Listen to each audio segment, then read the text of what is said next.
I mean, you don't need a introduction. You're one of the legends of Indian sport, and tennis, like tennis and golf, are two individual sports, so it's always a lot tougher.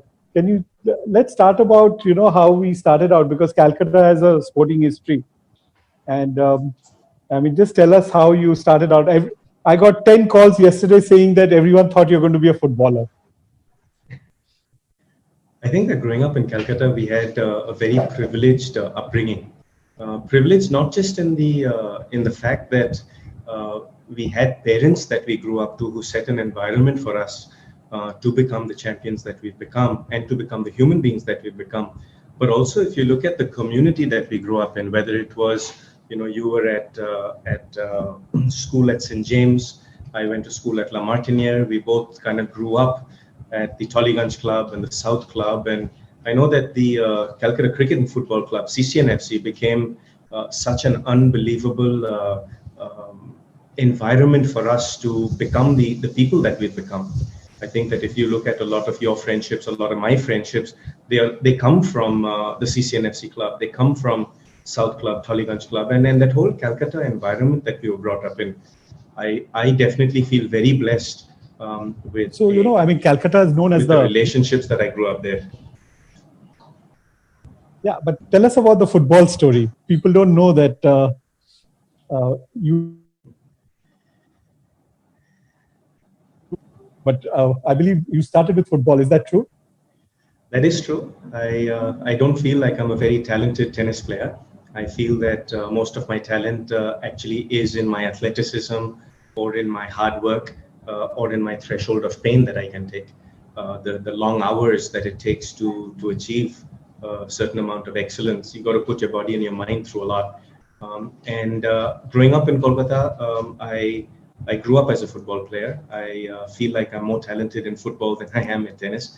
And it's that when I was about 11 years old, I had a injury on my knee, which came from repetitive kicking of that big heavy football when I was just 7 years old, 8 years old, 9 years old. And then at 11, eventually my knee wore out. So I had to switch paths from football to tennis. And it was quite an interesting journey because I wasn't a very good tennis player when I was a kid. At La Martiniere, where I studied, I played for the hockey team, the football team. I swam for school. I ran for school. I played cricket for school. But tennis was not my favorite sport. I switched over to tennis at the age of 12 after a long discussion with my parents because I always wanted to be an Olympic athlete. I always believed in the Olympic movement. I used to polish my dad's Olympic medal every Sunday. And I felt that, football was my passion, but tennis was really my vehicle to achieve excellence. Right. So there are a lot of parents who actually want to, are not sure about, what sport to take, when to decide what sport to take as a career. So what do you, what do you tell parents? Even I have so many students who come to me and say, I want my parents coming to me and saying that, I want my child to be a golfer or a cricketer or a footballer. How does one decide? And when does a parent actually decide whether they should pursue sport? So I feel like at a young age, it's very important to build an athlete. I feel like physical fitness, mental fitness, which is so ignored in our sports centers, and emotional fitness. All three of these have to be looked at as curriculums. I feel that at a young age, starting from the age of 2, 3, 4, 5 years old, 6 years old, you're trying to build athletes. You're trying to build an environment around your child where you're focusing on that happiness and that passion for sport. You're focusing on not winning and losing, but you're focusing on teaching your child, male or female, how to explore and learn the craft. So for golfers, you would get your young kids with smaller size clubs, and we'll get into equipment a little later, but just to swing away at it, or take a putter and putt away. Or in tennis, we used to play hand tennis. just with a hand and a ball against the wall.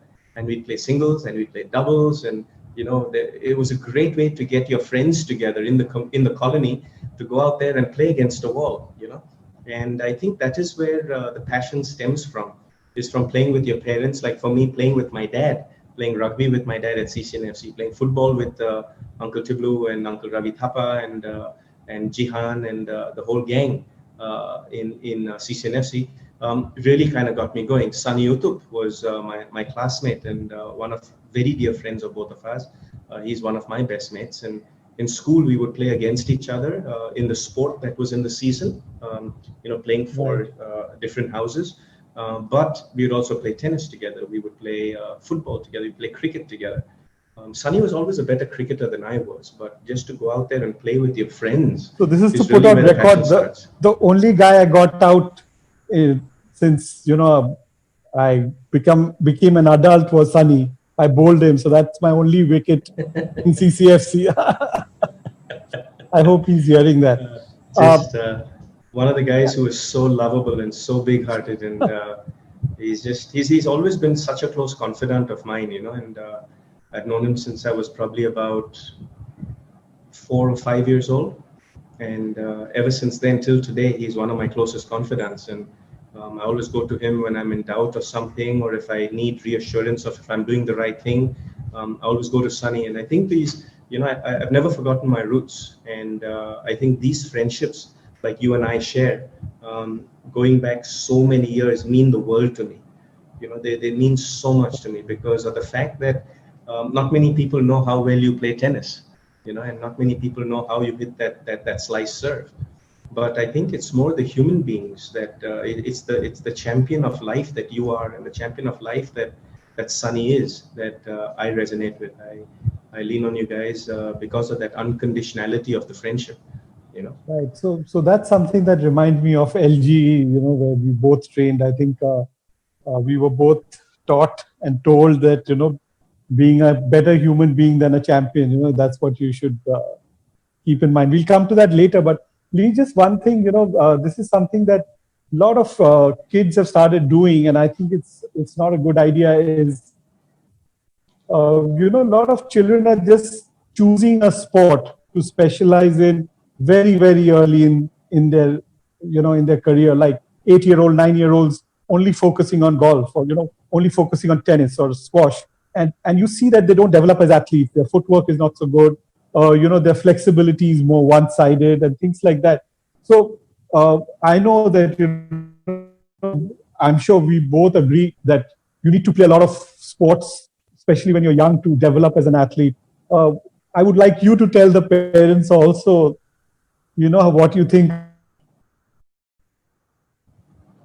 specializing their children at a really early age, especially thinking that, if my son plays football, he may, hurt, may break his hand. So let him just keep playing golf or tennis and just stick to it.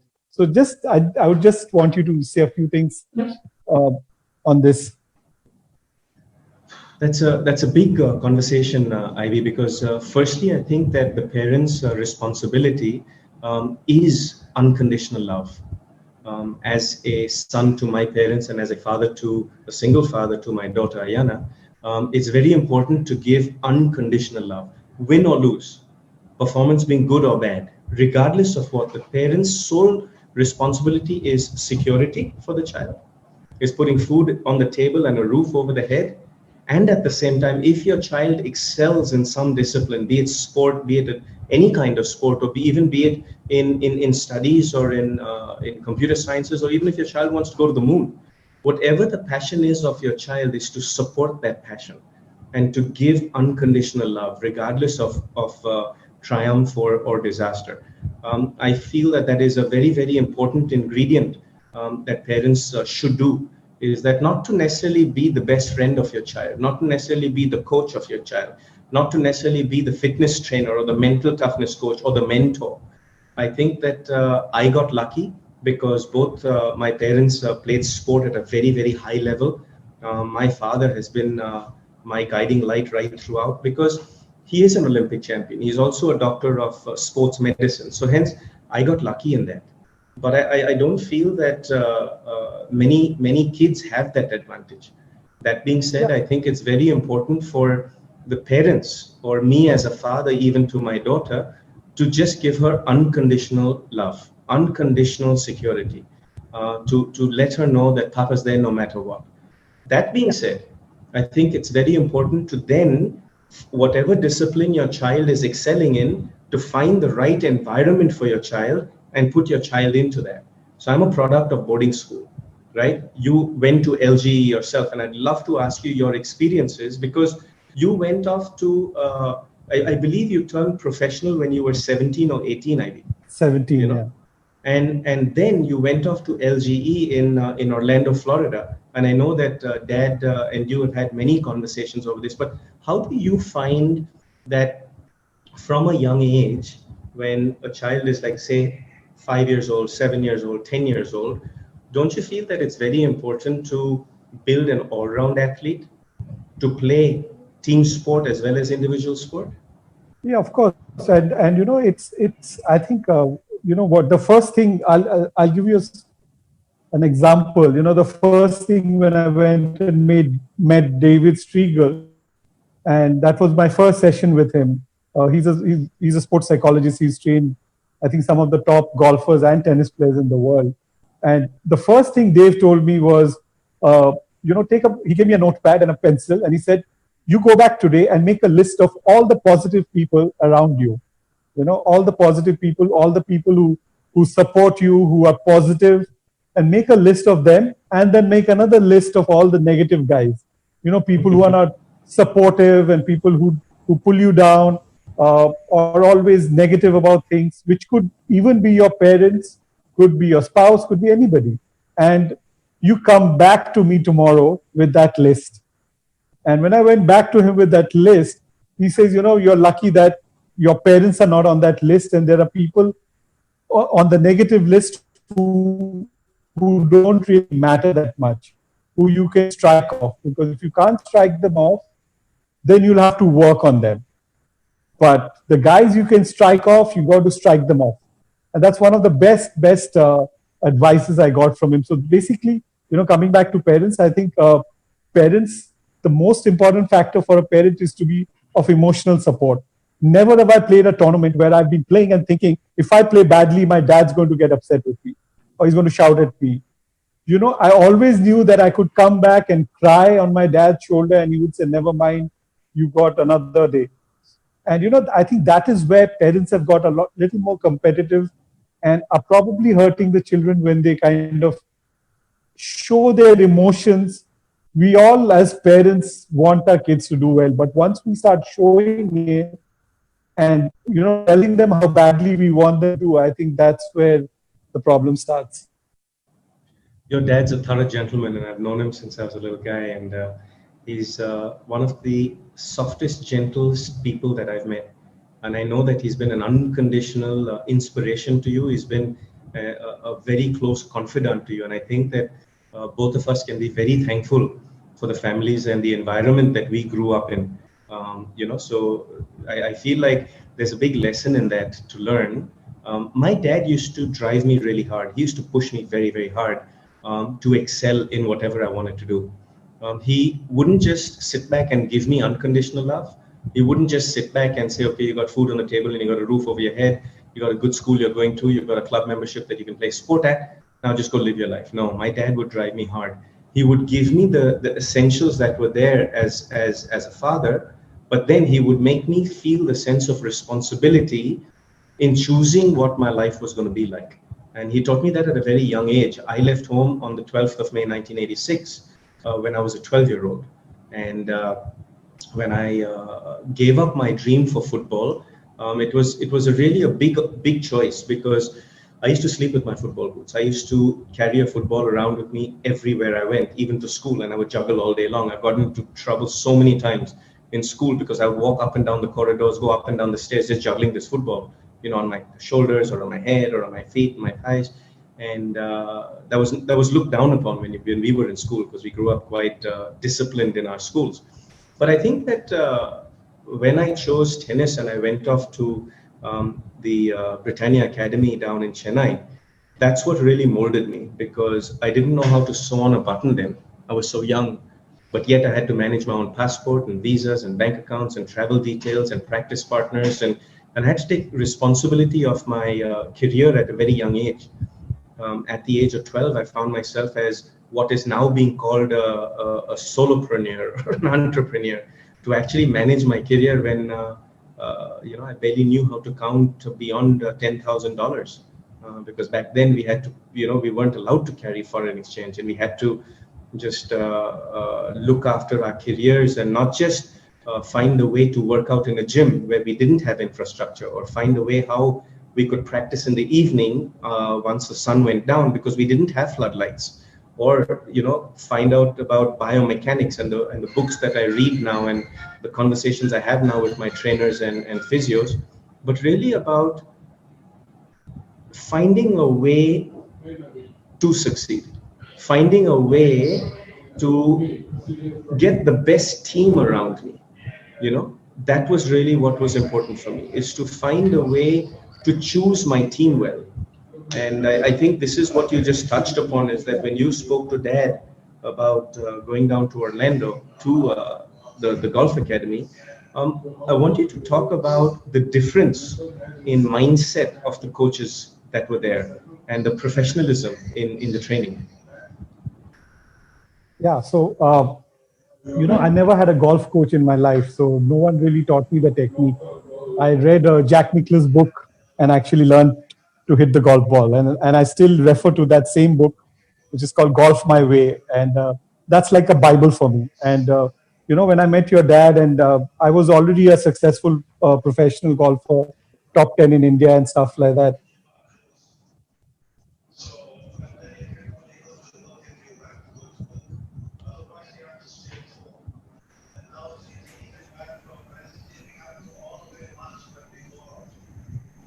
And if it was to get foreign exchange, right? When we were kids and we just started out our careers in the late 80s and early 90s, to get $100 was like a huge task. It was like jackpot. Yeah, yeah. So to go out there and train, and the whole concept of sports science actually opened up to me, and nutrition, fitness, mental toughness, biomechanics. So I went with your dad's advice, and I went to all the guys I think you work with, right from Mitchell Dave Berry Herman and to Edson Groppel Perry. to Did Groppel do your diet as well there? He yes, looked Groppel after did my he diet. did, didn't he? Yeah. Yeah, he did. So Man, Jack I would Groppel be did my diet, starving and every day there. I would feel yeah, yeah. hungry every night. So So I couldn't careful get out every of time. bed. The first 1 week I couldn't get out of bed. The way Dave, he would say, "I'm going to take it easy on you," and then he would just kill you. God. So Dave Herman well. He's, I think, still Ernie Els's coach, trainer. So what I found was that everybody who are professionals there, who are nutritionists, fitness trainers, whatever it is, they are all have played sport at a certain level, maybe college level, but a certain level. Unlike, you find a lot of people in India where these people read books and become trainers, and I don't think that's a good idea. And I think that's where what you mentioned is very right, is to have a good team, to have a good team of support, which is going to take your career forward. And I know, I've seen Sanjay for like 25 years myself. I don't know how long. And I've seen he's been with you. And I mean, of course, your dad has been a support for me as well. So that support team needs to have that knowledge, and that is so important. So sports science, I think, is the next big thing in India, and I know you're already working on that. We're going to talk about that a little later, but uh, sports science, basically your team, is extremely importantly. I mean, you know it better than anyone else, and I think that's one of the reasons why India is not producing that many individual sport athletes, is because we don't have a good team around us. I have tremendous respect, Ivy, for all our athletes in India. And I think that golf and tennis are very similar, because one, they're global sports. You have to travel all around the world to play. Two is the individual sports. And even though in golf you have your caddy, at the end of the day, you are out there on the course managing yourself. You have to, your creativity, your fitness levels, your diet, your lifestyle, your mental toughness, your ability to make the tour across the world that you travel feel a little like home, so that you feel comfortable there. You don't feel overawed there. You don't feel the nerves and the pressure that comes from traveling around the world and playing at the big stages. I think that in that case, golf and tennis are quite similar. With most of the country clubs that we travel to around the world, where I play tennis, there's always a golf course. But I'm sure wherever you've played golf, there's always a tennis court. It's not rocket science why both of us are passionate about golf and tennis. But really, in this conversation, it's very, very important to find and choose the right team around us. The best fitness trainer, the best mental toughness coach, the dietitian, and also the biomechanics coach. Now, coming from a country like India, the reason I respect every one of our athletes is because the finance that it takes to invest in your own training, to invest in your own team. It's not like you have a club that's going to pay for it. It's not like you have an association that's going to pay for it. It's not like corporate sponsorship is easy to come by in non-cricket sports that you can have someone pay for that. Some of us are lucky that we have done really well in our junior career, so hence we've had the corporate sponsors come in and support us. But when you look at a whole, I feel like Indian individual athletes find it very tough to conduct their career year in and year out in performing across the world. And it comes from basically choosing that team. The way that I've done it, IB, is that I've actually tried to choose people whose strengths are my weaknesses and my strengths are their weaknesses. So basically, I've done a long, hard, honest study of myself when I was a young boy, and I continue doing it every year. At the end of the year, around Christmas time in December, I keep doing an evaluation along with my father, along with my sports medicine doctors, along with my fitness trainer and tennis coach. But when I was a youngster, I did a long evaluation of who I am as a young man, and what were my strengths, and more importantly, what were my weaknesses. And in that, I had to really choose people whose strengths were my weaknesses. So a simple thing like sports science training in India back in the 80s when I started was not very popular. Now, my father had the knowledge, and I can go through these books that I'm reading here about sports vision and optimum sports nutrition, talking about Jack Russell. I chose one Indian man, Sanjay Singh, who did not have necessarily a big sports biomechanic diploma behind him, but he had a hunger in him to learn. And the reason I chose an Indian as a traveling companion was because he understood the roots of where I came from. He came from the same culture, the same background. He was a great cook, so he could cook exactly what I wanted to eat. And I watched my calories, I watched my carbs, I watched the balance of protein intake as well as my fluid levels and so on and so forth. Now, getting into specifics of that is a whole different conversation. But as you can see, the mindset already went that while I was just focusing on my tennis and on my daily lifestyle, Sanjay would do my yoga with me in the morning as I woke up for an hour and a half. He'd do my mental toughness training with me, my visualization of breathing techniques in the morning when I woke up. Then we'd go out there and we'd eat breakfast. And breakfast was very, very disciplined and specific. After breakfast, we took a rest for a little while, and then we'd go out and do our fitness. And with our fitness, then Dave Herman would take over. And he would take me through, one day would be calisthenics, one day would be long distance, basically sprint endurance. One day would be upper body weights or lower body weights or stuff like that. And then in the evenings after lunch, we would go out there and do tennis drills. And then Rick Leach, who was my coach for about 19 years, he also is a 9-time Grand Slam champion. He would take over. And he would then work on, the backhand return inside out, or he'd work on the second serve, kick serve on the ad court. So it was very, very specific, the training. And then in the evening, we used to go to mental toughness training, with Dr. Jim Lear, and he would take over and do the mental toughness training with it. So really, and then Sanjay would come in at night and do all the rehab with the massage and the cold baths and the jacuzzis and the stretching and, all of that. And also, I think that having a team like this, it was essential to my longevity of my career. Because I feel like if you keep changing your team, you keep bringing new people in and out, it's a very stop-start kind of environment. But that way, if you actually have good people, who are with you for 15, 20, 25, 30 years that I've been blessed to have them with Also, me. I think what also is that they need to believe in you.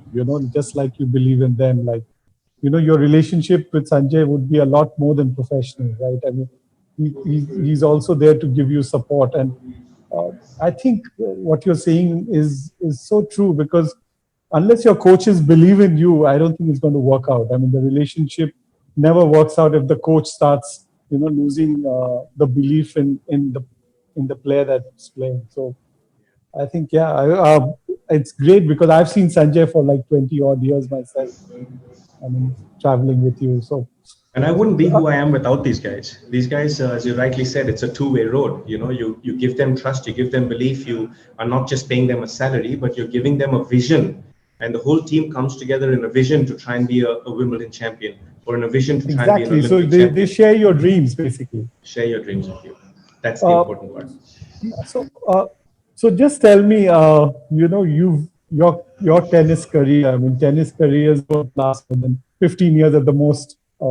You're still going on. I'm sure you'll play the Grand Slams next year. I'm sure about that, no matter what you say. I know you're going to play some, and you got some tennis in you. And you've played with Martina Navratilova. I mean, she's the goddess of tennis. Just tell me, the youngsters would want to know what is the secret of someone having an extended career, and then I'm going to add something to it once you're done. I think that it is all the above that we've talked about: unconditional love from our family and our loved ones, so that winning and losing doesn't become an emotional thing. It becomes a very practical, professional discussion. I think that choosing the right team of unconditional people who believe in your dream, and they believe in you and you believe in them. And whether you win or lose, if, for example, I've lost more matches in my life than I've won, and most athletes will probably say that. But I've just been blessed to have won at the right times. And just to play in one Grand Slam takes a mammoth effort, let alone winning 18 of them takes an unbelievable team around you. And I wouldn't be who I am uh, literally without my parents or without my team. And just to give an example of the passion with which I believe that in is that my tennis coach Rick Leach has been with me 19 years. Before that, there was Bob Carmichael, who was with me for 11 years, and Bob passed away in 2003, unfortunately. But both those two have been my primary coaches on the international circuit. When I look at Dave Herman has been working with me since the age of 16 on my physical fitness. When I look at Sanjay Singh, he's been with me for 29 of those 30 years. So really, he's been that guiding partner who's been on my side, doing my yoga, doing my meditation, doing my massages, cooking my meals, looking after my equipment. And I'm dying to talk to you about sports equipment, IB, because um, customized equipment becomes so important in golf and in tennis. And that's also something that's just catching on in India. But to finish the conversation on the team, I think it's very important to evaluate yourself as a human being. Look at your strengths and weaknesses. Choose a team around you that gives you that environment, unconditional love, and their strengths are your weaknesses. And at the same time, when you have that longevity of relationships, I think that we all help each other grow. So I have sent Sanjay to a physical fitness school, or to massage school, or to sports rehab school. The hours and hours and hours of conversations that he's had with Dave Herman, or had with my father as a sports medicine doctor, or had with Dr. Jack Groppel about diet, or Dr. Jim Lear about mental toughness. All these people who are huge brand names in the sporting fraternity. And yes, I'm going back in the day, but even the young ones that are out there now, when he sits and has conversations with Venus and Serena Williams, or when he has conversations with Djokovic and his team, or you'll have a conversation with Sev, who is Roger Federer and Stan Wawrinka's coach, and the Davis Cup captain of Switzerland. When we have these conversations, Sanjay's picking up on ideas of what the modern guys are doing. So you keep evolving. I think that golf and tennis as a sport changes every few months, every 3 months, every 6 months, something new is coming out, whether it's the equipment or the training or the diet or the sports science of it, or the mental training of it. I think you got to keep evolving as an athlete. But talking about evolving, Ivy, I saw.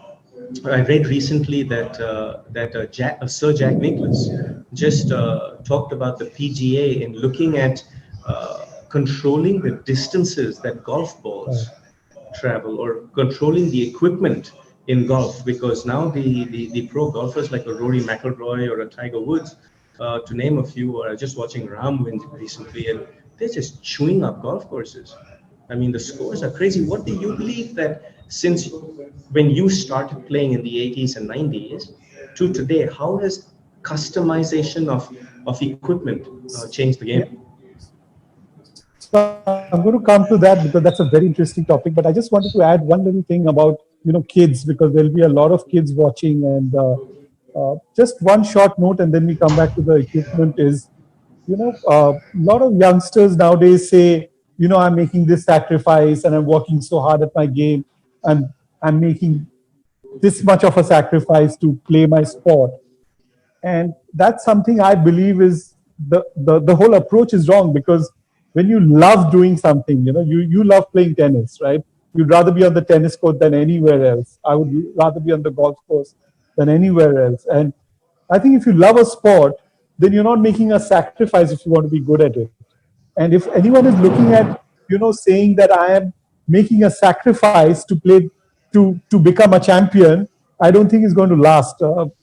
Just give a quick thought on that one, and then we get to the equipment. Yes, I think that that comes from passion. I think that comes from that same environment as a youngster. I think as children, we want to emulate our seniors. We want to emulate our parents and do what they do. We want to hang around where our elder brothers and sisters are. Like my two sisters are both older than me, Maria and Jacqueline, and they were both athletes. They both played sports. So, and Maria was a phenomenal athlete. So I would check her out and be like, I want to be like her. And Jackie was 7 years older than me, and Maria was 4 years older than me. So I wanted to emulate them as a young little brat when I was a kid.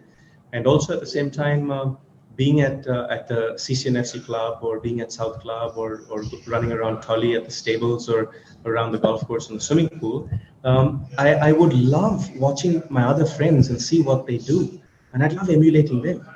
And I think that the playing field, I've been so blessed to be able to put on shorts and a t-shirt and a baseball cap and kids, as we used to call it going to school, and actually going to work.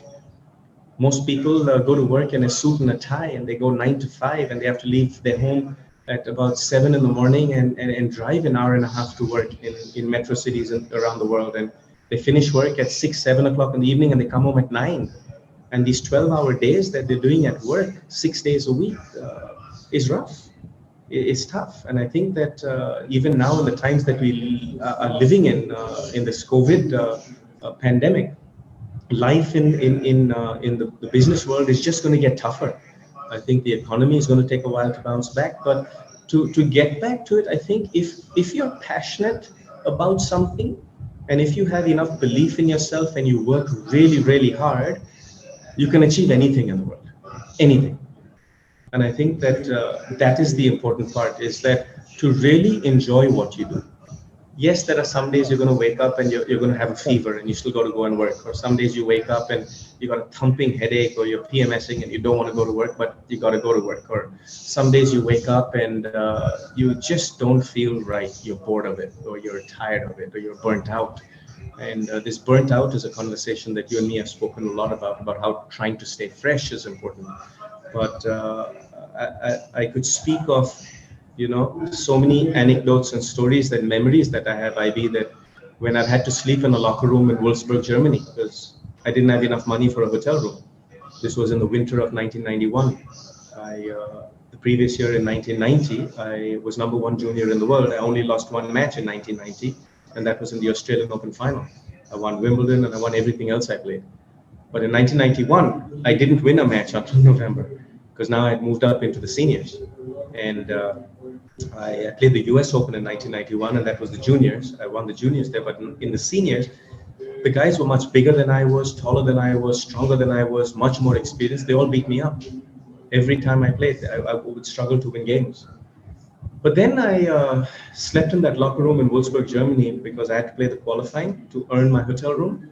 And I didn't have any money at all for a hotel room. And I was a very shy kid. You couldn't tell now, but you've known me since I was a young boy. I was a very shy kid, and traveling the world alone as the only Indian.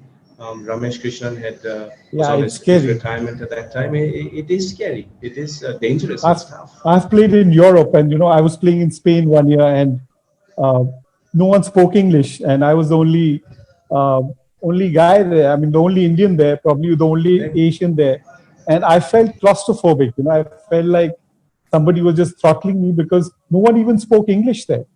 And Exactly there right. were a few English guys there who were playing the European Tour qualifiers, and they just stayed amongst themselves. So I was like nobody there, nobody to talk to, no one. It's tough. I know it's tough. So coming back to the equipment, I think the biggest change is that it's the guys who are not so talented, they can hit the golf ball as far now. Before you needed to swing that golf club really fast and make good contact, right off the screws, literally the screws, because the wooden drivers had those screws, four screws, and then you had to hit it right in the middle to actually get the distance out of it. Today, you could hit it a quarter, a millimeter off, a few millimeters off, and still get the distance. And the shafts are way, way lighter. So, I'm sure that's with the tennis rackets too. So, the power that you can generate now is a lot more. And I think that is one area where, the mediocre players have started bridging that gap with the super talented players. Uh, that's what it is about golf. The titanium heads, lighter, stronger. The shafts are lighter, and the technology they use is of NASA level. NASA scientists are working on golf equipment to give you that half a mile extra club head speed. And that's why Nicholas and everybody's saying that, you got to now put brakes on that. I don't know about the tennis racket, so I would actually want to ask you about how the tennis racket has evolved. I think it's very similar, IB, in the fact that customization of sports equipment. In this regard, we're just talking about golf clubs and tennis rackets in particular, but we could get into clothes and apparel and shoes and Absolutely. orthotics and all of that, and also training Yeah, machinery. But just as far as the tennis racket goes, I know that the margins between the good players and the great players has narrowed a lot, mainly exactly. The because of the same for equipment. golf. I feel So, like, sorry, go ahead. no, no, go ahead, go ahead. I feel like back in the day when, I mean, I started playing with wood, and I felt that with wood, where you didn't have power, it really could tell the difference between someone who was strong and someone who was not strong. The weak guys would just about get the ball over the net. They couldn't hit it all the way to the baseline consistently for 2 hours or 3 hours. Whereas nowadays, everybody hits the cover of the ball. Everybody can take a tennis ball and serve it at, you know, 130 clicks an hour and above. I feel like the margins have shortened a lot, and I think that equipment is the main reason that tennis, I can speak for tennis with authority, that everybody is playing very similar. I feel like everybody's hitting a big serve, everybody's hitting the cover of a ball off a forehand. People have become baseline players now. A lot of the craft of tennis has kind of come away because of the equipment. And back in the day, even with the graphite rackets, when Stefan Edberg would come in and play a low forehand volley and the ball would just race off his racket, it was because of the power in his legs and the perfect technique that he had, you know. Whereas nowadays you could have very average volleyers come in and just stand right on top of the net and swat balls away, which doesn't look as attractive and it is not as consistent and they don't win as much. But I think that technology there is something to be said about controlling technology before it just gets too far out there, that it takes away the beauty of the game. Okay, so I have one question. This is a question I always wanted to ask you. Is Bjorn Borg and Federer at their peak with the wooden racket Wimbledon final, who do you think would have won? Both of them with the wooden racket? Yeah, Man, that's a tough question. You're, you're I'm just asking me to asking you who's a compare better player. players of two Everything, different everything. decades. Yeah. So You put me on the if you spot. ask me about a golfer, I would kind of. You know, Bjorn Borg grew up with wood. He played with wood his whole career. He played with wood his whole life. Okay, okay. So So, let me change the question. It's a at bit the peak. unfair to compare players of different Okay, generations. okay, but who do you think was a better player, or is a better player rather? Federer is I still there. think that Federer is more all-rounded. You take the graphite racket away from Federer and you put a wooden racket into it, it would bring his serve down by about 30 to 40% in terms of power and potency. But at the same time, with the repertoire that Federer has of being able to play a baseline game, rally from the back, hit backhand topspin winners, even though he's got a single-handed backhand above his shoulders, to slice the ball and come up to the net, he could serve and volley. Federer to me is a more all-rounded player than Borg, and I have played Borg in singles, and I've played against Federer in singles, and I've got an undefeated record against both of them in singles. And I played Federer in 2001 in Indian Wells in Palm Springs, and I played Borg in was it Zaragoza, if I'm not mistaken, many years ago, and. He was just literally on his last few tournaments that he was playing. But I would still say Federer's got unbelievable repertoire. As tough as it is, and as unfair as it is to compare, two champions, great champions. Both of them have won Wimbledon more than 5 times each. It's very hard to compare players of different eras. But that being said, the history books really speak for themselves. The history books really tell you who's been more potent on all surfaces. Okay, so this is a question again. I've asked you many a time one on one, but I'm going to put this on record. Keep taking pot shots at you, and people who criticize you and your team, and come and say all kinds of things about you. I mean, your record speaks for itself. So, but you don't react. But obviously, I want to hear from you because you never react. You just kind of ignore the whole thing. But there are people obviously jealous of you, and even though I know the answer, I want to hear it from you. You know the answer to this, buddy. You're just putting me on the spot. That's all you're No, no, doing. I'm not But putting you on really, the it spot. is. No, because see, when someone criticizes me, I get upset, and it kind of annoys me. But I know that obviously the guy thinks I'm good. So I just want you to. I don't want you to take names or anything, but I just want you to say that how do you look at it when people are taking pot shots at you and your team? I, Some of your guys, uh, you've delivered. I mean, no one has delivered the way you have. So, so I so kind of actually deal with it in a unique fashion, IB, because I actually laugh at it. One is that if someone says something about me personally, it's water off a duck's back. I laugh at it. But if someone says anything about my parents or my team, look out. I'm very protective of my team, very, very protective. And if that's how it someone's going should be. out there to say some rubbish about my team, as they have over time, I actually go straight up to them and I take care of it. I think there are multiple ways of handling gossip. There are multiple ways of handling what's being said about you in the media, and there are multiple ways of handling what's being said about you in society. But my focus has always been about the history books. My focus has always been about excellence. And my father used an analogy when I was very young, and he said, son, achieving excellence is like climbing a mountain. At the base of the mountain, you'll have 1,000 people with you on the same journey. And as you climb up 10,000 feet, 15,000 feet, you get up to 18,000 feet, there'll be few people who can't handle the lack of oxygen, so they kind of wear off. And then that 1,000 becomes 500, and then you go up a little more, 20,000 feet, and they can't handle the oxygen there, the hard work and the effort. Their bodies are not ready, their minds are caving in. So then that 500 becomes 100, and then you climb out a little more to about 25,000 feet, and a lot of people really can't handle the pressure at that point because their minds are not ready. They can't handle the lack of oxygen. So what he was really trying to say is that the view from the summit of excellence is very lonely, because not many of your peers can keep up with you. But at the same time, you cannot fall and stop short and get distracted along your journey up that mountain. You can't listen to the noise.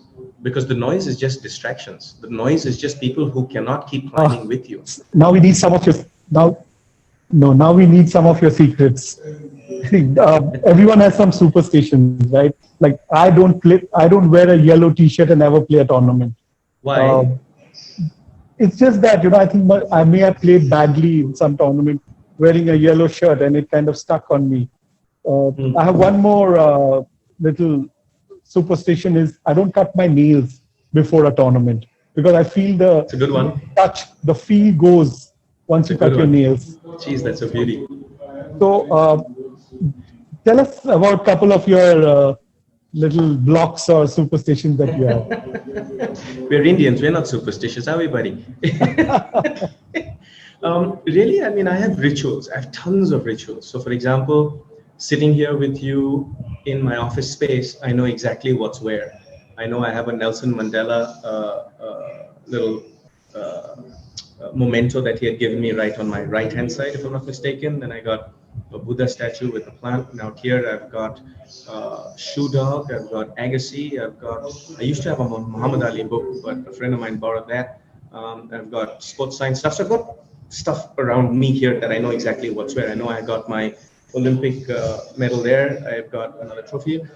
In my room, in my racket bag, I know exactly what's in my bag. I know exactly how it's laid out. I know I got my tapes for my fingers. So did you always pack your bags? Because that's one thing I've always done. Nobody can touch my bags. Nobody, not even Sanjay. Nobody can touch my bags in that because, and if they want to get something from my bag, they ask me and take my permission to touch my bags, because I think that I'm very, very fastidious about my equipment, my shoes, my orthotics that are in my shoes. I know the exact orthotic that's in each of my shoes, be it my running shoe or my walking shoes or my flip-flops. That as golfers and tennis players, we're always in closed shoes. So I love wearing open shoes, when I'm in my jeans or in my shorts or hanging out.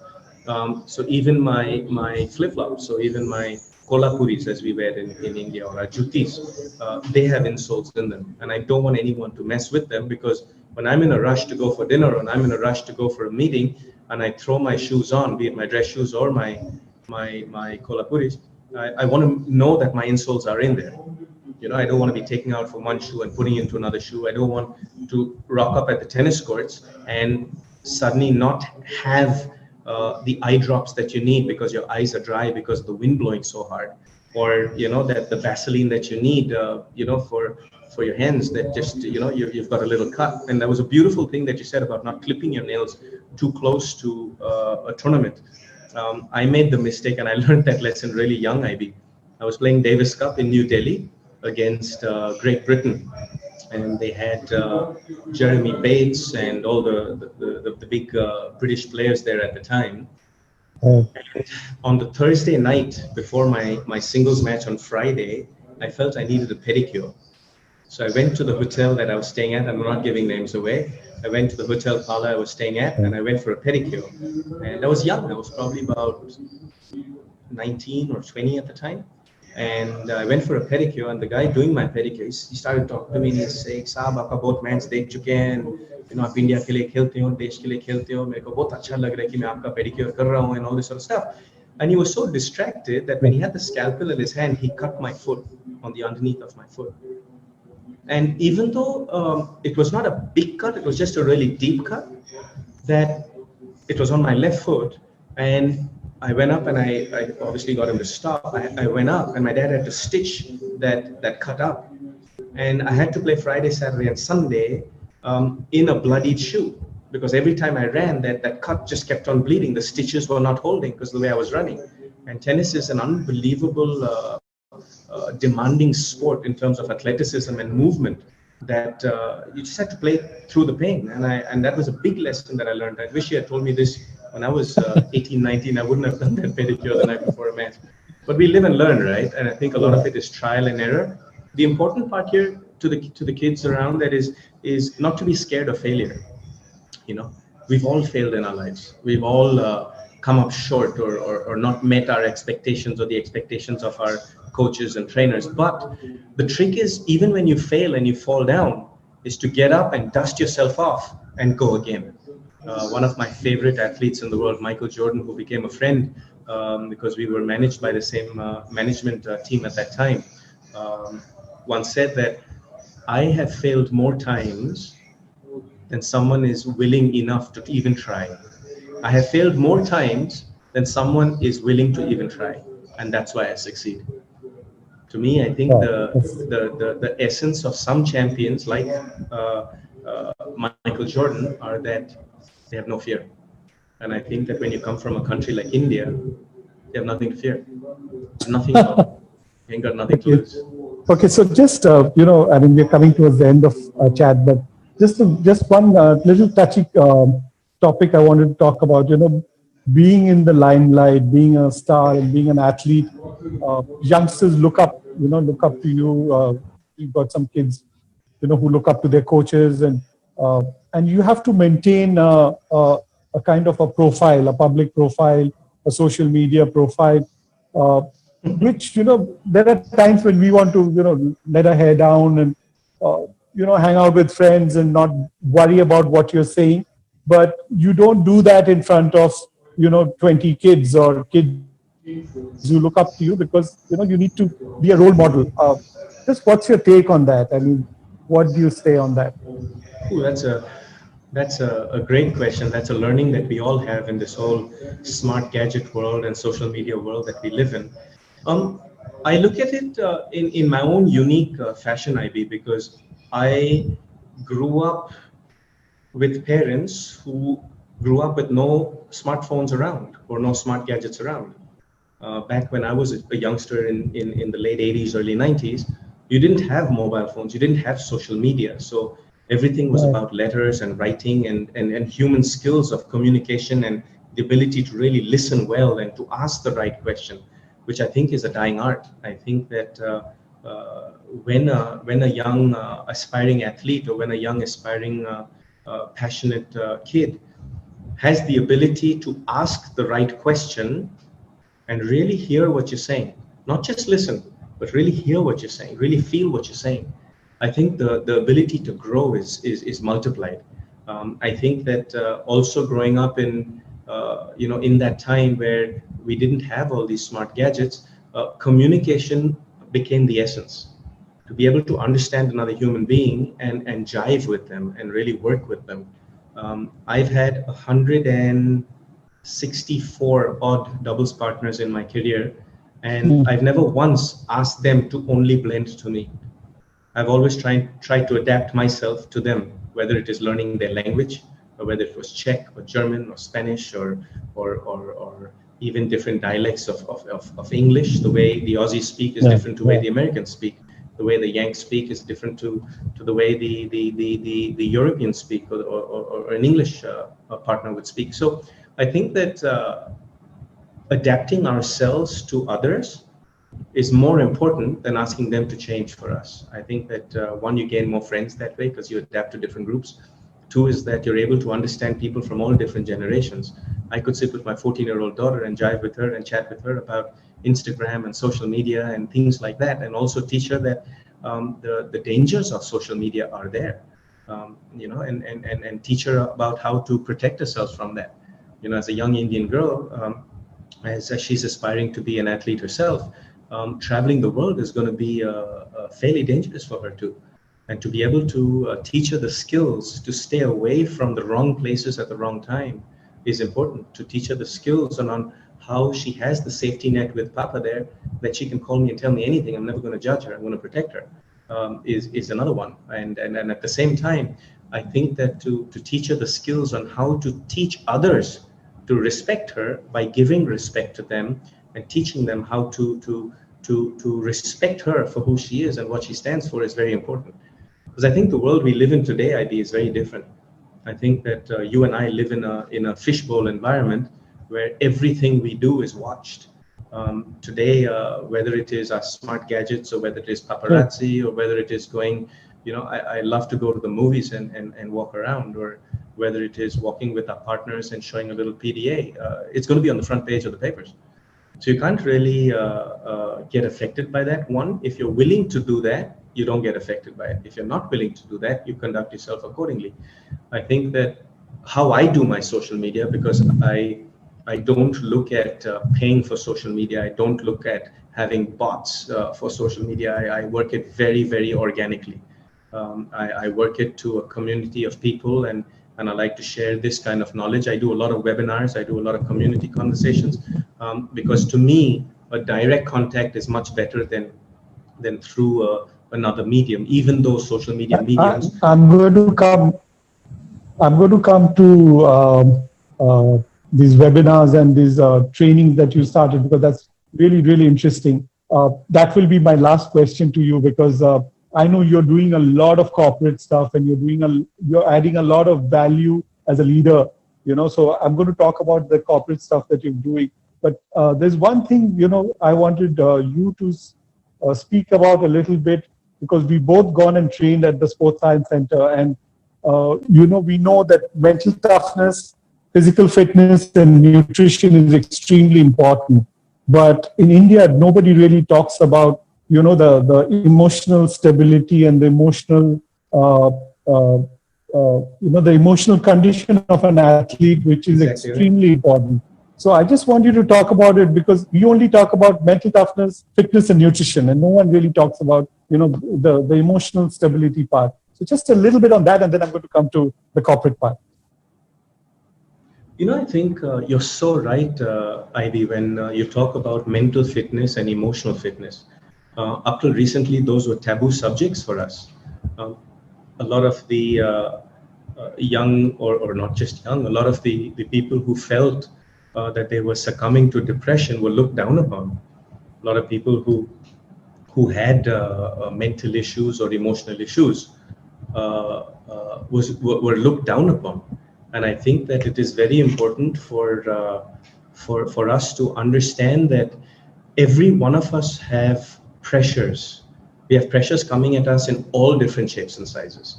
And I think that if we actually looked around us, in our peers around us, in our colleagues around us, in our families around us, I think you will see those pressures.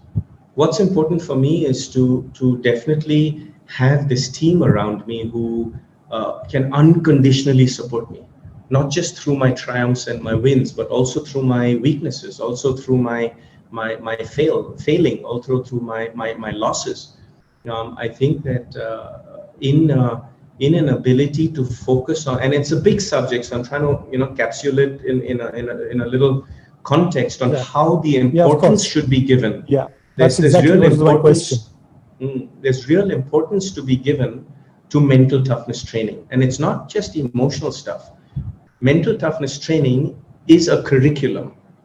I could take you through umpteen number of books that my dad has taught me through, or my coaches have taught me through, or Jim Lear has taught me through, about having rituals and systems to handle different situations. Visualization, so to say. Visualization, as a young boy, I always used to visualize whether when I'd walk out to a Wimbledon match and I'd walk out to center court, I would visualize the color of the grass. I'd visualize the senses coming alive, what I would see, the stands, the crowd, even the smell of the grass. Yeah.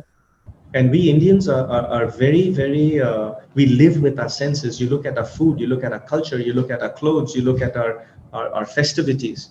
All our festivals are enriched with around food, around drink, around music, around colors, around lights, and our senses come alive. So I think that is very important for us Indians to work with our culture, even to excel in our sport, even to excel in our discipline.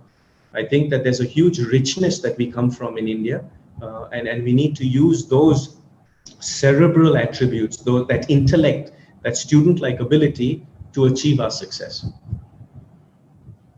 Right. Okay, so this is going to be my last question. It's in two parts. Okay, one is, you're doing a lot of corporate stuff and corporate leadership training. How to be more productive. I know you're doing a lot of these training programs. So two questions. One is, where do you see the similarity between the corporate world and the sports world? And second question is what you're doing, because it's really interesting, because a lot of people don't know these seminars that you're doing. The first question though is, what is the similarity between the corporate world and the sports world? So there's a huge similarity in terms of excellence, in terms of quality of life, in terms of lifestyle, in terms of physical fitness, mental fitness, emotional fitness. At the end of the day, we're all human beings. We all breathe the same oxygen. We all generally have the same sort of environments that we're brought up in. But what is the real difference between a champion's environment compared to an average person's environment is the quality of that. Now, as we've talked about equipment making the margins smaller, we talk about knowledge of gyms and fitness making the margins smaller. We talk about diet and these keto diets and these vegan diets and vegetarian diets. And I was vegan for 12 years myself. And all these new diets about controlling carbs and putting the right amount of protein and what kind of protein and what kind of products and things, the margins have become smaller. Also, I feel that the real difference between a champion's lifestyle and an average person's lifestyle is time management. We all get the same 60-second minute. We all get the same 60-minute hour. We all get the same 24 hours in a day, and generally approximately 30 days in a month. But how we utilize that time is really important for the things that are important to us. So what I try and do, Ivy, is that I'll give you a random example. I was on a webinar about 10 days ago, and I was talking to Häagen-Dazs in Europe. And Häagen-Dazs in Europe were their emerging markets. They had 27 countries on that call. They had 1,700 people on that call. And after my 20-minute monologue about the subject we were talking about, we threw it open to question and answers. And you won't believe the kind of questions that came at me about not just motivation, but about how to achieve excellence. Now, I'm not going to sit there and teach the guys at Häagen-Dazs how to make ice cream. I'm not going to sit there with the banker and teach him about numbers.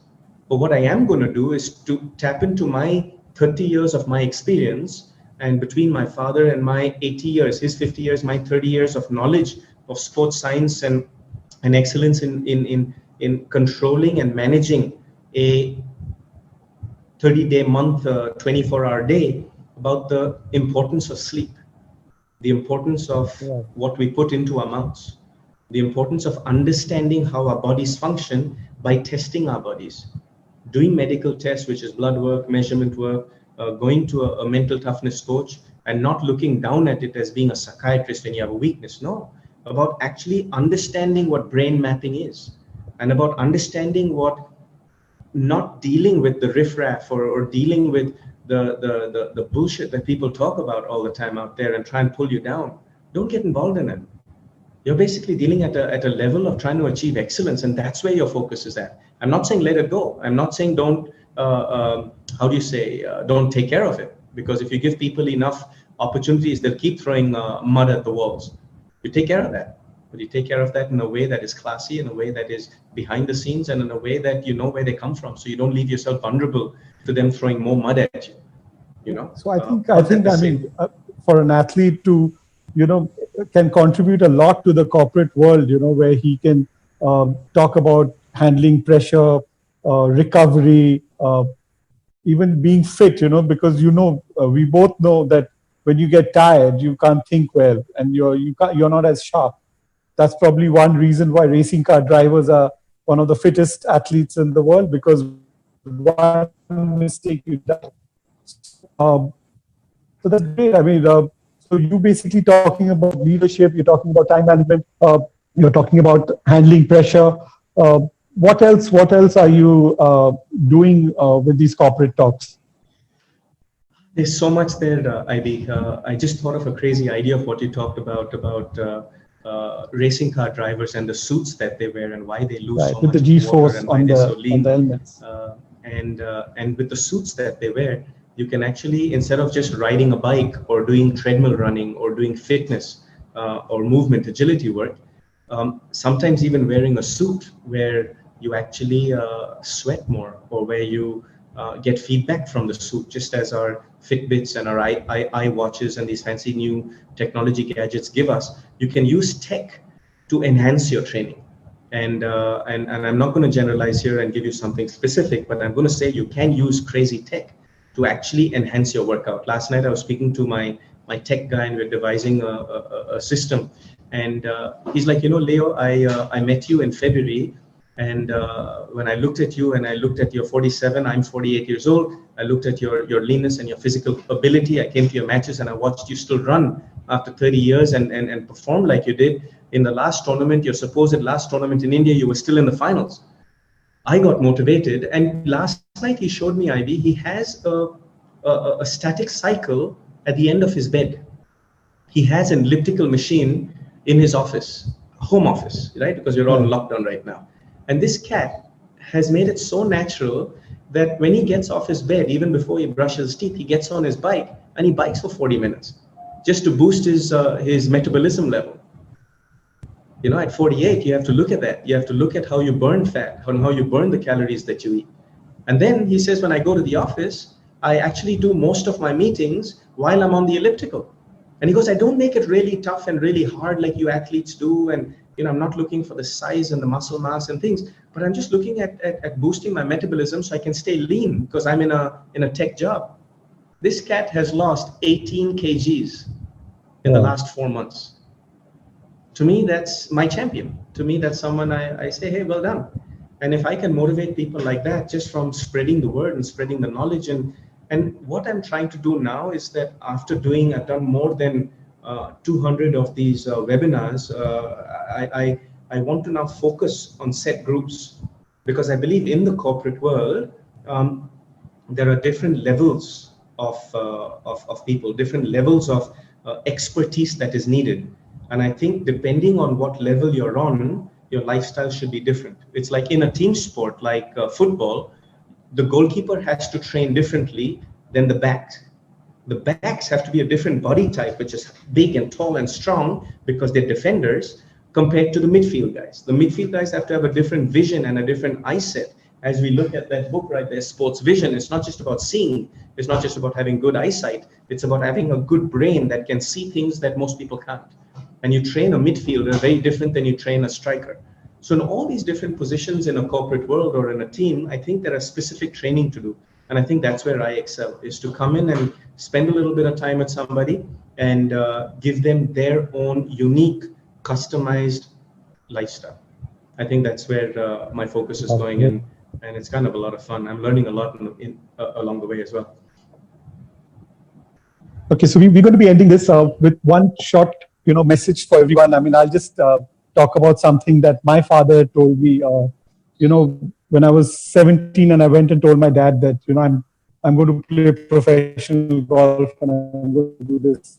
So I'm basically not studying anymore, and I'm just going to play. And he told me one thing. He said, just remember one thing, that when you do something, do it 110%, because when you look back at your career, you should not have any regrets for not trying.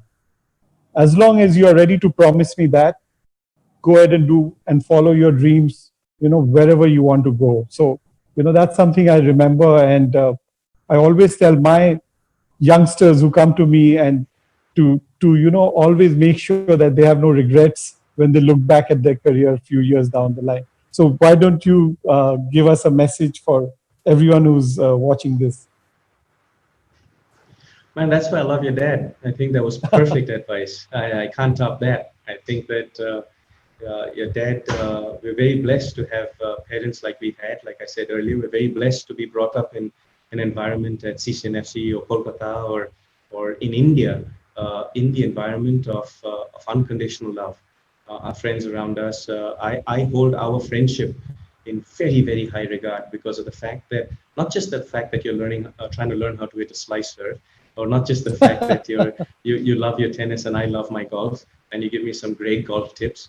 But at the same time, I think it's the human value.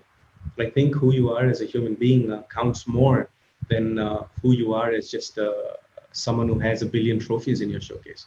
I think there is a correlation for sure. And at the same time, I think the human being makes the champion, not the other way around. But for all those aspiring youngsters, that's something that Jim also said. Yeah. How were your come on, I'm going to ask you this. How were your sessions in LGE as far as the mental training goes, as far as the diet stuff goes with Jack Russell. How did you feel that, and that enhanced your life or your career? So, like I said, the first thing I did was get all the negativity out of me, So that was, I think, the biggest lesson I got back from the LG is to, get the negative people around me out of my system. That helped me excel. I had only people around me who were positive. So that was a huge thing. And the second thing was, in 97, 98, when I came back, I was one of the fittest golfers on the circuit because the way I trained in 97, 98, no golfer would train. So, I had the physical advantage. I had all the mental toughness drills, the rituals that were taught, the pre-shot routine that we learned, the same thing that you do before serving, the number of times you bounce the ball. So, the number of times you waggle the club. So everything, it kind of changed me as a person. And I so hope that, someday you and me, we could, something like an LG, like a sports science center in India is something that is extremely needed for us to, produce champions, especially in individual sports. And I'm sure you're one of the best guys to actually start something in India. Do you have plans for that? I think right now the plan is just to survive and keep pivoting and keep Yeah, of course. taking care of what we're dealing with right now. This whole COVID-19 lockdown has surprised the hell out of me on how vast it has affected the whole world. And I mean, my mom originally said, it's going to be 1 month, 2 months. My dad was like, no, it's going to take a year. My gosh, I mean, we're sitting now in mid-July, end July, and haven't been in a job for about 5, 6 months. So I feel like some of us are blessed to be able to have the skills and the talent to actually pivot. And I think that's the real lesson out there, is that sometimes life puts you into positions that you can't control why you're there. But what you can do is how you can control how you react to that.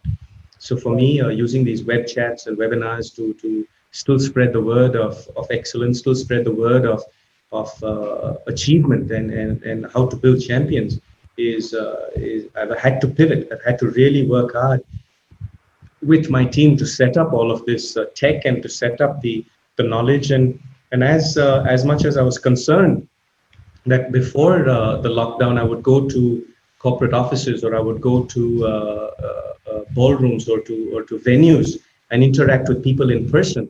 Whereas now doing it on the camera, I wasn't quite sure how that would work. But I must say I really enjoy it. I thoroughly enjoy making a difference to people's lives and to bring them some happiness. And as much as I've done it for 30 years with tennis, to find new ways to do it is a great challenge, and it's fun.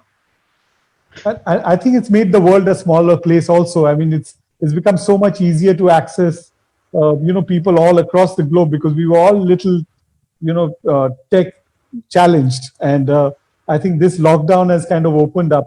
I have so many students in Bombay, in Mumbai, who now are in touch with me daily because of the online platform. So I think the positive out of this is that it's made the world a smaller place. I'm sure now you can work out with Dave Herman sitting, he's sitting in Orlando. So, which you didn't think we would do maybe 4 months back. But anyway, Lee, thanks so much for coming online. And it's great that, we could chat in public. And I'm sure a lot of people will take out a lot of positives out of this chat. Thanks so much for coming online. Thanks, IB. Not only you're a fabulous champion, but also I really cherish our friendship. So God bless. And to all of you out there, stay safe, stay at home, Thank you. Practice social distancing, keep safe, and look after your loved ones and your community. God bless. Thank you. Thanks. Bye.